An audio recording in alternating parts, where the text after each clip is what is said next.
ప్రభువైన యేసుక్రీస్తు నామమున మీ అందరికీ శుభములు. మన యొక్క దినభాగంలో నుండి కీర్తనల గ్రంథం 12వ అధ్యాయము 6వ వచనం. యెహోవా మాటలు పవిత్రమైనవి, అవి మట్టి మూసలో 7 మార్లు కరిగి ఊదిన వెండి అంత పవిత్రములు.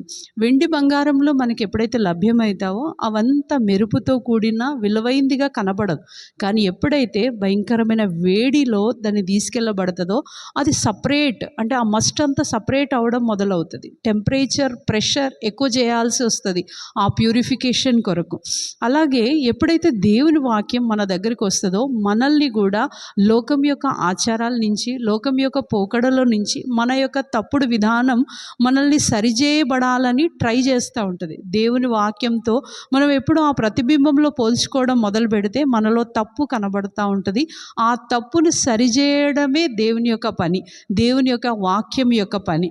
ప్రస్తుతం ఉన్న పరిస్థితులలో ఏ విధంగా అయితే నేర్పించబడుతుందంటే మనకు అసలు దేవుడే అవసరం లేదు, దేవుని వాక్యం అవసరమే లేదు, ఇదంతా మనం చేయవలసిన పని లేదు, అది ఓన్లీ రిటైర్డ్ వాళ్ళు చేసేది అని దేవుని వాక్యం దగ్గరికి కానీ దేవుని దగ్గరికి రానియకుండా చేయడానికి సర్వ ప్రయత్నాలు చేయబడుతున్నాయి.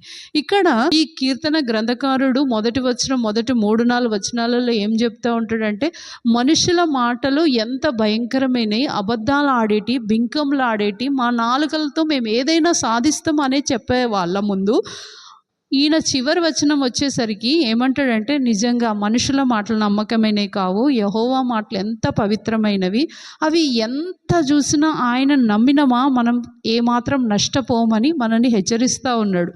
నిజంగానే మనుషుల మాటలు, కొన్ని రాజకీయవేత్తల మాటలు చూసినామా ఒక్కటంటే ఒకటి కూడా నెరవేర్చారు.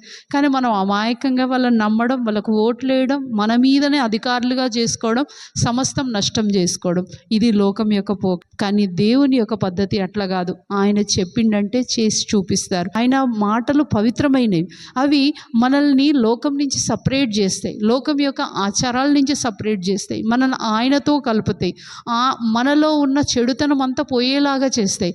ఆర్ఆర్కే మూర్తి అనే భక్తుడు అంటాడు కదా, ఈ బైబిల్ గ్రంథంలో తప్పులు పట్టడానికి నేను బైబిల్ చదవడం మొదలుపెట్టినా, కానీ ఈ గ్రంథం నాలో ఉన్న తప్పులు చూపించడం మొదలుపెట్టింది. దాని అర్థం ఏంటంటే, దేవుని మాటలు నిన్ను సరిచేస్తాయి, నువ్వు సరిచేయబడాలని మా యొక్క కోరిక. ఆయన నీతో ప్రతిదినం ఏదో ఒకటి మాట్లాడాలని కోరుకుంటున్నాడు. ఆయన మాట నుంచి దూరం పోవద్దు, ఆయన వాక్యాన్ని చదవకుండా వెళ్ళిపోవద్దు.